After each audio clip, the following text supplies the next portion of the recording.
जी, task 4 से continue करेंगे हम। टास्क 4 में आपके पास ये है कि आप यूज़र से इनपुट लें। जिस तरह से आपने एग्जाम्पल परफॉर्म की थी बिल्कुल इसी तरह से होगा ये काम। बस आपको यहाँ पे क्या करना होगा, आपको यूज़र से इनपुट लेनी है।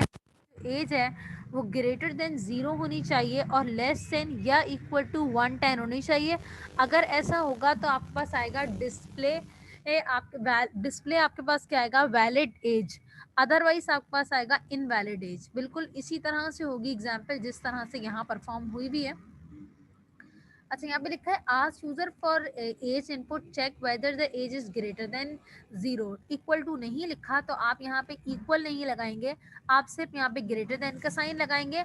और दूसरा आपके पास लिखा है लेस देन और इक्वल टू 110, लिहाजा आप यहाँ पे इक्वल लगा रहने देंगे। और जहाँ पे 100 लिखा है वहाँ आप लिखेंगे 110। और यहाँ पे जो वेरिएबल का नाम होगा वो होगा आपके पास एज। बाकी पूरा प्रोग्राम इसी तरह से बनेगा। यहाँ तक किसी का कोई सवाल है? No ma'am. No ma'am. बाकी लोग? मिस क्लियर है। ओके, नेक्स्ट है आपके पास स्टूडेंट्स यहाँ पे और ऑपरेटर। अभी हम बात कर रहे थे इससे पहले एंड ऑपरेटर। मैंने आपसे कहा था एंड आपके पास उस वक्त तक ट्रू नहीं होता जब तक आपके पास दोनों कंडीशन ट्रू नहीं होती। लेकिन और इसका बिल्कुल अपोजिट होता है। और में अगर आपके पास एक भी कंडीशन ट्रू हो जाए तो आपका जो रिजल्ट है वो ट्रू आता है। अगर दोनों कंडीशन फॉल्स हो तो रिजल्ट फॉल्स होगा। अगर एक ट्रू और दूसरी फॉल्स होगी तब भी रिजल्ट ट्रू आएगा। और अगर फर्स्ट कंडीशन फॉल्स और सेकंड कंडीशन आपके पास ट्रू होगी तब भी मेरे पास रिजल्ट ट्रू आएगा। और अगर मेरे पास दोनों कंडीशन ट्रू होती हैं तो मेरे पास रिजल्ट ट्रू होगा। इसी तरह से स्टूडेंट्स मेरे पास है एग्जाम्पल 5 जो कि और ऑपरेटर से रिलेटेड है। Deciding whether user can play badminton game और not based on number of players input from user. आपने यहाँ पे एक सूडो कोड लिखा जिसमें आपने यूजर से इनपुट लिया और उस वेरिएबल का नाम लिखा नंबर ऑफ प्लेयर्स। आपने कहा कि अगर मेरे पास नंबर ऑफ प्लेयर्स 2 हों या 4 हों, दोनों कंडीशंस में आपके पास जो रिजल्ट आएगा वो आपके पास जो मैसेज आएगा वो आएगा you can play this game. अगर आपके पास 2 और 4 के अलावा कोई नंबर होता है, यानी अगर मैं यहाँ पर इनपुट दे दूँ 1 या 3 या इससे आगे का कोई नंबर हो या इससे पीछे का कोई नंबर हो तो मेरे पास रिजल्ट आएगा you can not play this game. अगर मेरे पास रिजल्ट 2 और 4 के दरमियान यानी 3 हो तब भी मेरे पास आएगा you can not play this game, क्योंकि मेरे पास यहाँ पे इक्वालिटी ऑपरेटर लगा है। और नंबर ऑफ प्लेयर्स अगर इक्वल इक्वल टू 2 होंगे तो मेरे पास रिजल्ट आएगा you can play this game. और अगर मेरे पास नंबर ऑफ प्लेयर्स 4 होंगे तभी मेरे पास जो मैसेज आएगा वो आएगा you can play this game. ये तो हो गई बात सुडो कोड की। अब हम बात कर लेते हैं इसकी इम्प्लीमेंटेशन सी लैंग्वेज में। सबसे पहले आपने एक वेरिएबल इनिशियलाइज किया और उसमें आपने यूज़र को एक मैसेज पास किया enter number of players in your badminton game. आपने मैसेज दिया और मैसेज के बाद जो आपने ऊपर वेरिएबल लिया था उसमें यूज़र से इनपुट लेके एक नंबर स्टोर कर लिया। अगर आने वाला नंबर आपके पास 2 के बराबर होगा तो आपके पास यहाँ पे आएगा you can play this game. या अगर आपके पास नंबर जो इनपुट आएगा वो 4 होगा तब भी मेरे पास मैसेज आएगा you can play this game. Otherwise आपके पास आएगा you can not play this game. यहाँ तक किसी का कोई सवाल है तो पूछ रहा है? No miss.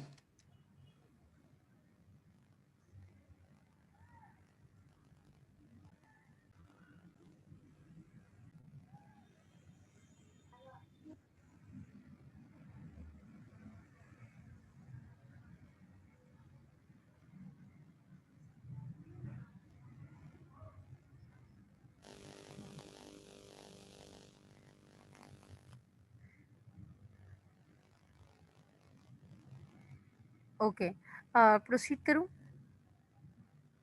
Yes ma'am. उसके बाद मेरे पास ask user for what he has eaten in snack time if user type fruits यानी कि एफ, और या फिर आप मेरे पास यूजर देगा जे यानी कि juice. Display it's a healthy snack, otherwise display it's an unhealthy.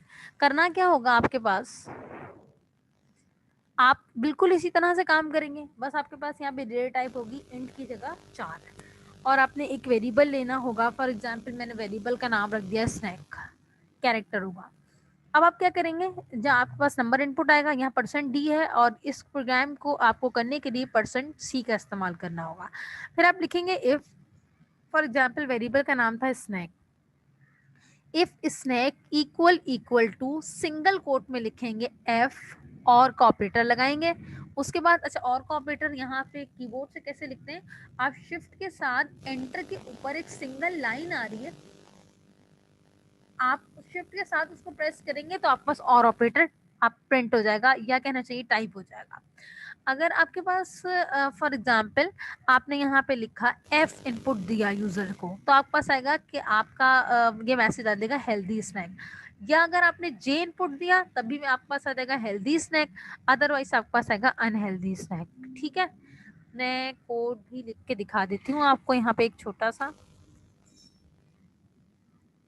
मैंने आपसे कहा था आपने अगर वेरिएबल लिया स्नैक और अगर वो एफ हुआ, या फिर मैंने आपसे कहा था कि स्नैक जो आपने वेरिएबल इनपुट लिया है जिसके अंदर अगर वो जे होगा तब भी मेरे पास आ जाएगा हेल्दी। अच्छा, मैसेज नहीं प्रिंट कर रही मैं सिर्फ इनपुट लेना सिखा रही हूँ आपको, इसकी ज़रूरत नहीं है, सिर्फ एक ही वेरिएबल है और मैंने उसका नाम रखा है स्नैक और उसमें मैंने लिया है यूज़र से इनपुट। अगर यूज़र का इनपुट बराबर होगा एफ या जे के तो मेरे पास आ जाएगा हेल्दी स्नैक, अदरवाइज मेरे पास आएगा नॉट हेल्दी। अच्छा, कोड करना आ गया, यहाँ तक कोई सवाल है किसी का? आपके पास सबसे पहले मैसेज आएगा your internet connection is unstable, okay fine, enter character आपके पास आएगा और यहाँ पर आपके पास आ जाएगा स्नैक में आपके पास इनपुट आके स्टोर हो जाएगा। अगर एफ के बराबर होगा तो यहाँ पे एक मैसेज दे दें, मैसेज लिखने की जरूरत तो नहीं है। आवाज आ रही है सबको? यस मिस, सही है। ठीक है, अदरवाइज अगर आप कहें कि इसके अलावा कोई कैरेक्टर आता है तो यहाँ आप दूसरा मैसेज दे दें। ठीक है, यहाँ तक किसी का कोई सवाल है? यहाँ तक किसी का कोई सवाल है? No ma'am. ठीक है, मैं कंटिन्यू करती हूँ। इसके बाद है आपके पास एल्स इफ स्टेटमेंट, जहां पर आपने ये मार्क करना है कि अगर आपको एक से ज़्यादा कंडीशन मार्क करनी है तो कैसे मार्क करेंगे। सबसे पहले आपने यूज़र से नंबर लिया इनपुट, एक सूडो कोड लिखा हुआ है, सवाल देख लेते हैं। Checking whether the enter number by user is negative, positive और ज़ीरो। आपको ये मार्क करना है कि अगर आपके पास जो आने वाला नंबर है वो नेगेटिव है, पॉजिटिव है या फिर ज़ीरो है। अगर आपके पास नंबर नेगेटिव होगा यानी जीरो से लेस होगा तो आपके पास आएगा नंबर इज नेगेटिव। अदरवाइज आपके पास दो कंडीशंस होंगी, सॉरी एक कंडीशन है एल्स इफ की, अगर मेरे पास जीरो से ग्रेटर नंबर होगा तो मेरे पास आएगा नंबर क्या है, पॉजिटिव। अदरवाइज अगर इन दोनों कंडीशन में से कोई भी कंडीशन मेरे पास ट्रू नहीं होती तो मेरे पास एल्स में लिखी हुई स्टेटमेंट चलेगी, यानी नंबर इज जीरो। कोड कैसे लिखेंगे, सबसे पहले आपने सिंपली क्या करना है, एक वेरिएबल को इनिशियलाइज कर लिया। अगर आप इनिशियलाइज नहीं करना चाहते तो नहीं करें, डायरेक्ट आप डिक्लेयर कर दें। डिक्लेयर कैसे करेंगे, बस आपको यहाँ पे इक्वल टू जीरो नहीं लिखना पड़ेगा, डायरेक्ट टर्मिनेटर लग जाएगा। और आपने यूजर से इनपुट लिया, एंटर अ नंबर और आपके पास नंबर और आपके पास इसके बाद आपने यहाँ पे जो नंबर इनपुट लिया वो आपके पास नम के नाम से जो वेरिएबल था उसमें स्टोर हो गया। आपके पास जो नंबर इनपुट आया, फॉर एग्जांपल नंबर इनपुट आया 56, अब आपके पास कंडीशन चेक होगी 56 is less than zero, no. आपका कंट्रोल यहाँ पे नहीं जाएगा बल्कि आपके पास नीचे आ जाएगा, चेक करेगा 56 क्या ग्रेटर देन जीरो है, यस, तो आपके पास यहाँ पर आएगा कि 56 इज अ पॉजिटिव नंबर। अगर मैं यहाँ पे देती -56 तो मेरे पास नंबर यहाँ पर आता और चेक होता -56 is less than zero, yes, तो मेरे पास आता -56 इज अ नेगेटिव नंबर। अगर यूजर इनपुट देता जीरो तो कंट्रोल यहाँ पर आता, चेक करता क्या जीरो लेस देन जीरो है, नो, फिर चेक करता जीरो क्या ग्रेटर देन जीरो है, नो, तो आपके पास ये दोनों कंडीशन क्योंकि फॉल्स हो जाती तो आपके पास एल्स में लिखी हुई जो भी स्टेटमेंट होगी वो एज इट इज प्रिंट हो जाएगी, यानी एंटर नंबर इज जीरो। यहाँ तक किसी का कोई सवाल है? मैम एक सवाल है, हमने दो एल्स क्यों लगाए हैं? अगर हम दोनों काम एक ही एल्स में कर दें तो? दो एल्स क्यों लगाए? मैंने दो एल्स नहीं लगाए, सिर्फ एक एल्स लगाया है, एक इफ लगाया है, क्योंकि मुझे दो कंडीशन मार्क करनी थी। तो मैं क्या करती कि मैं एक साथ दो कंडीशन मार्क नहीं कर सकती थी इस सूरत में कि मुझे दो डिफरेंट मैसेज देने थे कि नेगेटिव और पॉजिटिव के। तो पहली कंडीशन मैंने इफ में मार्क करी, एक और कंडीशन मार्क करनी थी तो मैंने एल्स Yes. दूसरी कंडीशन मार्क कर दी। अगर ये दोनों कंडीशन मेरे पास फॉल्स हो जाएंगी तो मेरे पास रिजल्ट जो भी एल्स में लिखा हुआ है वो स्टेटमेंट प्रिंट हो जाएगी। जी ma'am, thank you. Miss condition different थी इसलिए हमने एल्सिफ लगाया, अगर इज इक्वल टू दोनों में तभी हम साथ में लिख सकते थे। वो उस वक्त सूरत में होता है अगर आप कह रहे, आप रेंज कहना चाह रहे हैं, यस मिस, जो इज वो इक्वल टू उस हमने वक्त डालते थे होता ना। जब सेम मैसेज होता। ठीक है मैम। जी, यहाँ तक किसी का कोई सवाल है? No, ma'am. इसके बाद है आपके पास take a character input from user and display whether it's vowel और सेमी वॉवेल या फिर कॉन्सोनेंट। आपको करना कैसे होगा, आप यहाँ पे इफ के अंदर जो आप वेरिएबल लेंगे यूजर से इनपुट लेने के लिए, उसमें आप मार्क करेंगे एक कितनी कंडीशंस होंगी, 1 2 3 4 5 आप चीजें यहाँ मार्क करेंगे और बीच में और ऑपरेटर लगाएंगे। एक सेकंड में आपको ये चीज करके दिखा देती हूँ। अच्छा, आपने, मैं वेरिएबल का नाम नहीं चेंज कर रही बल्कि कर देती हूँ, ऐसा ना हो फिर किसी को कोई इश्यू हो। आपने ले लिया इनपुट, इनपुट के नाम से एक वेरिएबल बनाया, आपने यहाँ पे जो वेरिएबल लिया उसमें आपने स्टोर करवा लिया और यहाँ पे चेक करेंगे आप आने वाला इनपुट अगर बराबर है किसके, ए आई ई, ठीक है, ए ई आई ओ यू। इसी तरह से आप क्या करेंगे और ऑपरेटर लगाएं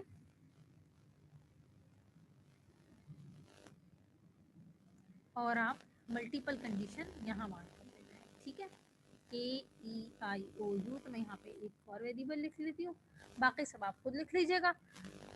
इसी तरह से यहाँ आप मैसेज कर देंगे पास वॉवेल। अदरवाइज मैंने कहा था आपसे अगर आपको एक और कंडीशन मार्क करनी है तो आप एल्सिफ का इस्तेमाल करते हैं, तो आप यहाँ पे एल्सिफ लिखेंगे और उसके अंदर जो आपका मैसेज आएगा उसमें आप लिखेंगे कॉन्सोनेंट, और कॉन्सोनेंट में मैंने यहाँ दो चीजें दी हैं, W और U। दो कंडीशन में आप यहाँ पे मार्क करेंगे कि ये कॉन्सोनेंट है। ठीक है,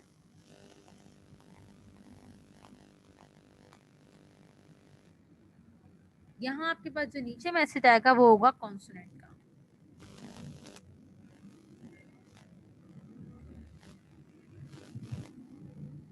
मैम हमने ऊपर वाले इफ में ओ और यू को क्यों नहीं लिखा, वो भी तो वॉवेल है।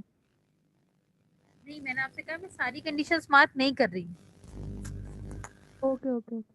मैंने आप लोगों से कहा कि मैं आपको बस कोड को करके दिखा रही हूँ कि कोड करना कैसे, काम करना कैसे। बेसिकली मैं सारी कंडीशंस नहीं मार्क कर रही। इसमें एक और चीज लिखी हुई है कि अगर वॉवेल नहीं होता, सेमी वॉवेल नहीं होता, तो आप लिखे कॉन्सोनेंट। सॉरी, मैंने सेमी वॉवेल, यहाँ पे मुझे सेमी वॉवेल का मैसेज दिखना था।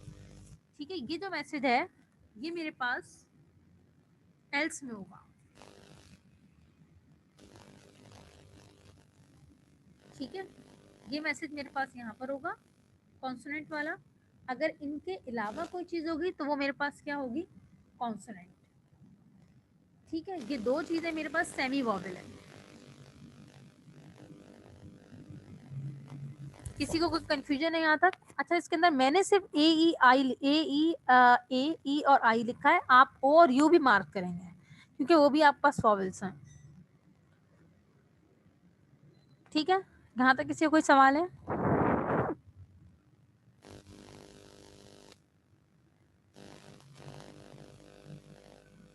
यहाँ तक किसी का कोई सवाल है? मेरी आवाज आ रही है? नो मैम, मैम नहीं है कोई।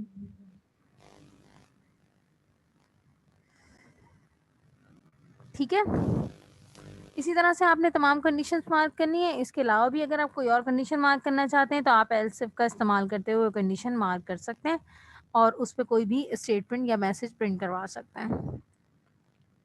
सही है मैम। ये हो गया टास्क 6। इसके बाद है मेरे पास स्टूडेंट यहाँ पे एग्जाम्पल 7। इसके अंदर आपने क्या करना है, इसके अंदर भी आपने करना है calculating grade based on the given marks. बहुत ही इजी आपके पास यहाँ पर कोड है। सबसे पहले आपने इनपुट लेना होगा, इंटीजर आपने एक ग्रेड के नाम से, मार्क्स के नाम से एक वेरिएबल बनाया जिसमें आपने यूजर से आने वाला इनपुट स्टोर कर लिया, और दूसरा आपके पास था ग्रेड, उसमें आपने यूजर से इनपुट नहीं लिया बल्कि आपने खुद डिफाइन किया। यहाँ आप यूजर ने एक नंबर दिया, फॉर एग्जांपल यूजर ने एंटर किया 60, तो आपने कहा अगर 60 से ग्रेटर नंबर्स होंगे तो मेरे पास आएगा ग्रेड बी। ये तमाम आपने कंडीशन मार्क कर दी। मैंने आपसे थोड़ी देर पहले कहा था, किसी ने मुझसे कहा था कि हम यहाँ कर्ली ब्रैकेट्स नहीं लगाना चाहते, तो हम नहीं लगाएं। तो मैंने आपसे कहा था हम वो प्रैक्टिस इसलिए करते हैं कि अगर इफ के नीचे मल्टीपल स्टेटमेंट, इस वक्त लिखा है ग्रेड इक्वल्स टू ए, मुझे एक ही स्टेटमेंट लगानी थी, तो मुझे क्या जरूरत थी अपना टाइम जाया करती और मैं यहाँ सब जगह ब्रैकेट मार्क करती, क्योंकि सब जगह सिंगल क्वेश्चन मार्क करनी थी। तो मुझे यहाँ पे कर्ली ब्रैकेट्स की जरूरत नहीं है। अगर आप लगाना चाहेंगे तो आपके पास एरर जनरेट नहीं होगा, आप लगा सकते हैं। इफ के आपने कंडीशन लगाई और उसमें आपने लिखा ग्रेड इक्वल टू ए। इसी तरह एल्स इफ में आपने एक कंडीशन लगाई, फिर एक मैसेज दिया, स्टेटमेंट दी, देन फिर एल्स इफ, और अगेन आपने जब आपके पास तमाम कंडीशन आप मार्क हो गई तो आपने कहा कि अगर इस कंडीशन, इस सूरत में कि इन तमाम कंडीशन से कोई भी जो आने वाला इनपुट है वो मैच नहीं करता, तो एल्स में मेरे पास प्रिंट हो जाना चाहिए इनपुट जो स्टोर होना चाहिए ग्रेड में वो होना चाहिए एफ। एंड में आपने प्रिंट एफ करवाया और आपने कहा your grade is this, according two marks आपके पास ग्रेड डिफाइन हो गया। यहाँ तक किसी को कोई सवाल है?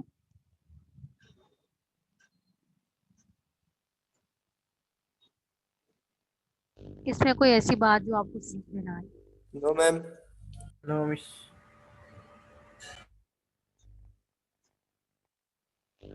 जी मिस बाकी ये लोग, ग्रेड से पहले आपने प्रिंट क्यों नहीं लगाया, प्रिंट एफ?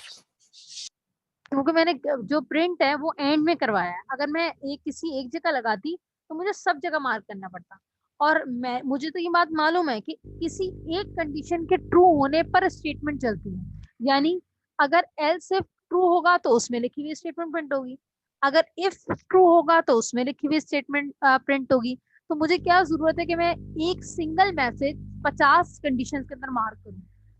मुझे तो मालूम है ना कि एक ही कंडीशन, एक ही कोई भी एक लाइन एग्जीक्यूट होगी, क्योंकि कोई एक कंडीशन ट्रू होगी डेफिनेटली।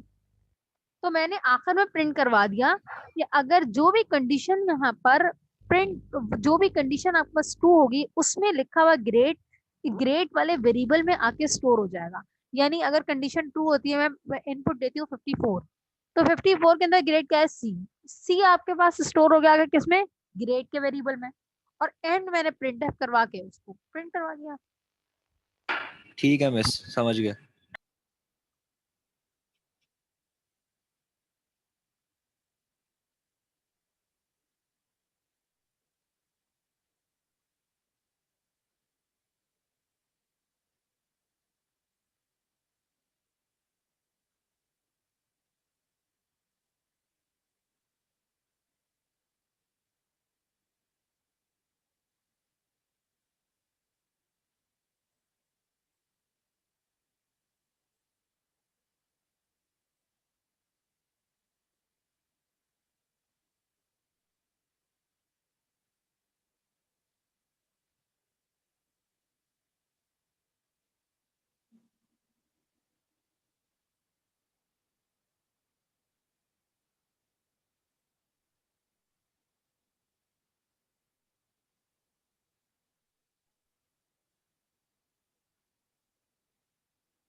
मिस आपकी आवाज नहीं आ रही।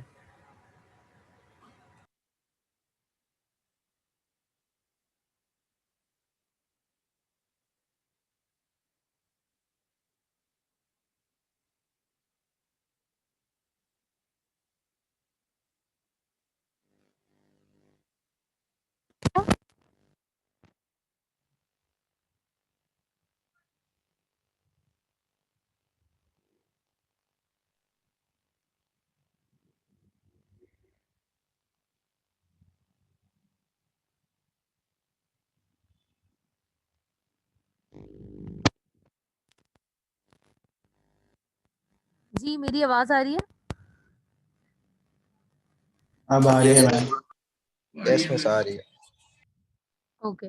मैं आपसे ये कह रही थी कि आपके पास जो टास्क 7 है, इसमें आपको किस तरह से काम करना है। आपको इस प्रोग्राम को, जो मैंने आपको एग्जाम्पल 7 करवाई है, इसी को मॉडिफाई करना है। और उसके अंदर आपने अभी इनपुट सिर्फ मार्क्स लिए थे, अब आपको मैक्सिमम मार्क्स भी लेने हैं और ऑब्टेन मार्क्स भी लेने हैं।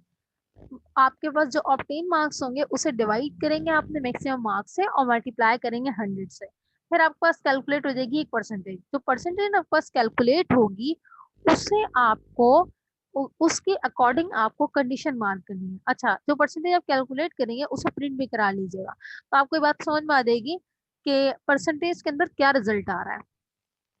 जो भी आपके पास रिजल्ट आएगा, फॉर एग्जाम्पल आपके पास रिजल्ट आया 60, तो 60 में आपके पास जो भी ग्रेड होगा यहाँ पे वो प्रिंट हो जाएगा। पूरा program as it is copy कर लीजिएगा, उसे पेस्ट कर दीजिएगा इसके अंदर आपने टास्क करते वक्त। और वहां जो आप मैम आप करके परसेंटेज दिखा दें। कैलकुलेट करेंगे, मैं करके दिखा दूं? नहीं मैम, कर लेंगे।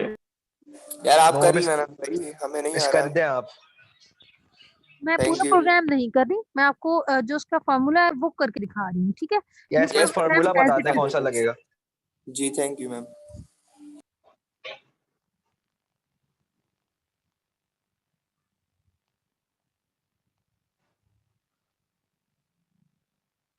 करना ही होगा आपको कि एक आपको लेना होगा यूजर से ऑब्टेन मार्क्स।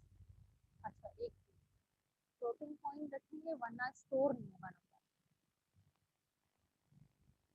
अच्छा, मैंने लिए एक 3 मार्क्स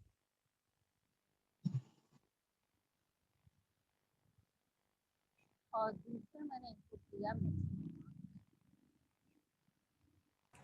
मिस आपकी आवाज सही नहीं आ रही। इस एक नोट पैड मैंने से लिया इशू ऑब्टेन होगा। मार्क्स और एक मैंने लिया आपके पास मैक्सिमम मार्क्स, और थर्ड मैंने यहाँ पे ले ली परसेंटेज। ठीक है, परसेंटेज यस के मैम। अंदर कैलकुलेशन होगी और ऑब्टेन मार्क्स और जो मैक्सिमम मार्क्स है उसमें इनपुट आएगा। इनपुट नहीं लेके दिखा रही, वो सब आप खुद कर लीजिएगा। मैं सिर्फ आपको परसेंटेज का बता रही हूँ कि निकालना कैसे। Equals to obtain marks divided by maximum marks, जो भी रिजल्ट आ जाए इसका मल्टीप्लाई बाय 100। और यहाँ पे आपका जो प्रोग्राम बना हुआ है इसके अंदर जहाँ जहाँ मार्क्स आपके पास लिखा हुआ है, इन सब जगह आपको इस परसेंटेज के अकॉर्डिंग ग्रेड असाइन करना। सब जगह परसेंटेज आ जाएगी मार्क्स की जगह। बाकी पूरा प्रोग्राम इसी तरह से रहेगा। ये इनपुट ले के दिखाने की जरूरत तो नहीं है मेरे ख्याल से। प्रिंट टेक्स्ट लिखेंगे आप, यहाँ पे आप एक दफा लेंगे यूजर से ऑब्टेन मार्क्स, इनपुट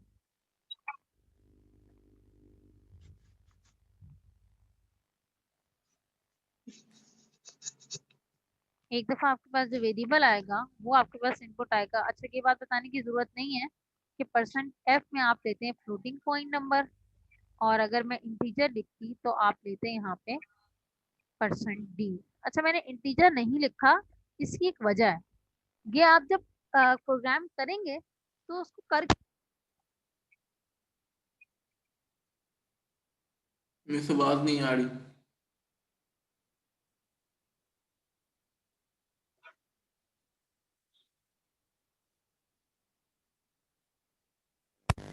जब आप इंटीजर लिखेंगे तो आपके पास डिवाइड होने वाली जो वैल्यू है वो स्टोर नहीं होगी जाके, जिसकी वजह से स्टूडेंट्स का जो रिजल्ट है परसेंटेज के अंदर वो 0 आता है। Yes miss. तो ये आप करके देख लीजिएगा तो आपको कॉन्सेप्ट क्लियर हो जाएगा। मैंने सिर्फ एक आपके पास यहाँ पे करके आपको थोड़ा सा बस दिखाया है कि काम होगा कैसे, बाकी तो आप खुद करेंगे। मिस एक बात बताइएगा कि अगर आंसर डेसिमल में नहीं आता है तो वो फ्लोट में स्टोर हो जाएगा, आंसर आ जाएगा, फिर तो 0 नहीं आएगा। अगर आप कह रहे हैं कि जो डिवाइड होने वाला आंसर है वो अगर इंटीजर में आता है, ये कह रहे हैं? Yes miss. हाँ, फिर हो जाएगा, बिल्कुल हो जाएगा, क्योंकि इंटीजर को स्टोर करता है।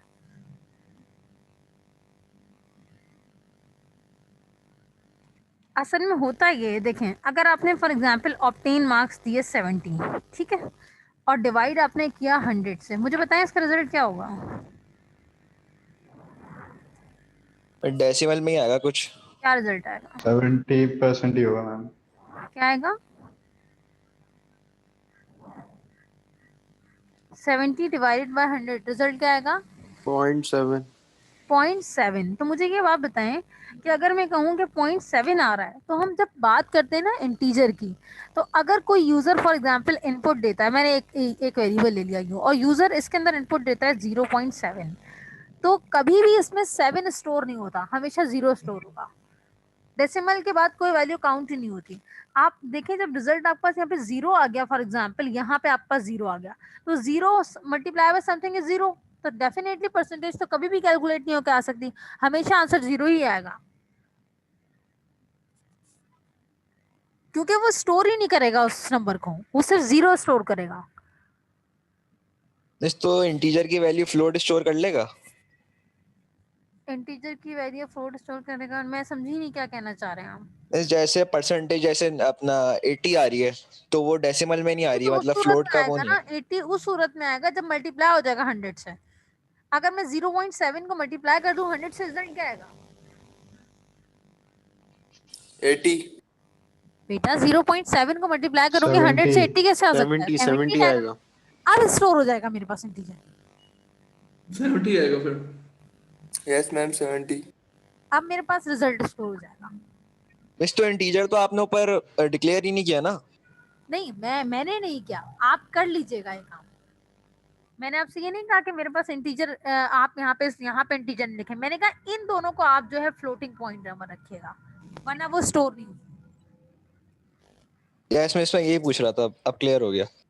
मिस ये फ्लोट अलग से ही लेने हैं फिर हमने। दोबारा बोलें, क्या कह रहे हैं? मिस फ्लोट आपने इस तरह लिखे हैं ना, कॉमा लगा के मैक्स मार्क्स आगे नहीं एक लगा सकता, एक और आप 80 ये कह फ्लोट रहे में। हैं कि मैं मल्टीपल वेरिएबल को एक साथ डिक्लेयर करना चाह रहा हूँ?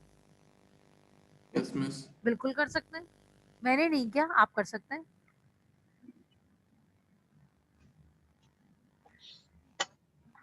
यस मैम कंटिन्यू करें आगे। ठीक है, किसी का कोई सवाल है यहाँ तक? No ma'am. टास्क 7 भी हो गया। इसके बाद आपके पास असाइनमेंट मौजूद है, इसे देखना है कैसे करना है आपको। इसका जो सैंपल आपके पास आउटपुट है वो भी मौजूद है, जो कि आपको आपके प्रोग्राम को करने में मदद करेगा आपकी। और दूसरा आपके पास है प्रॉब्लम 2, ये भी बहुत आसान है, लीप ईयर का, और पहला है आपके पास डॉजन का। इसे भी चेक कर लीजिएगा किस तरह से करना होगा।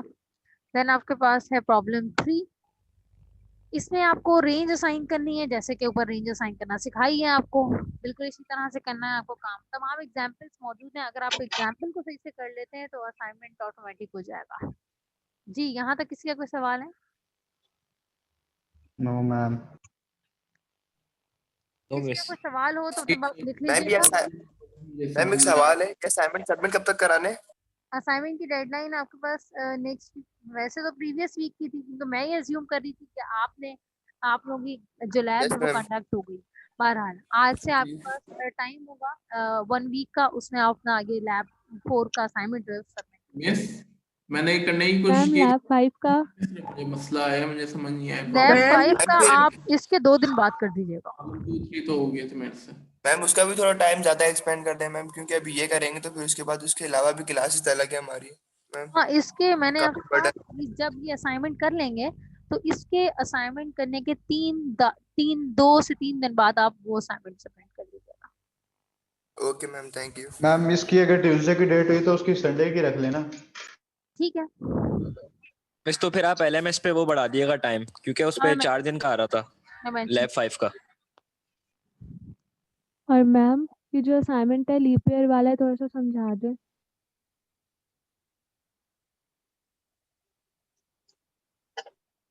मैम अटेंडेंस ले रहे थे।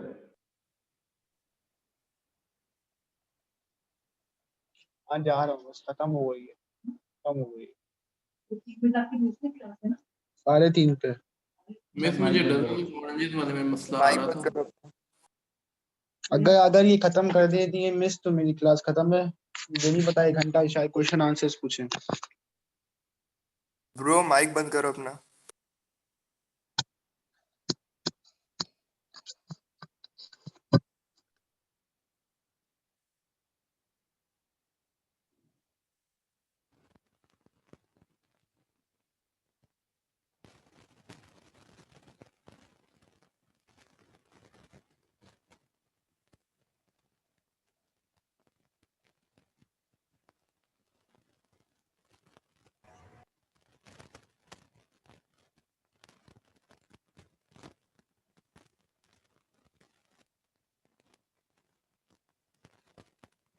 मैम आपकी आवाज नहीं आ रही, अगर आप कुछ बोल रही हैं तो।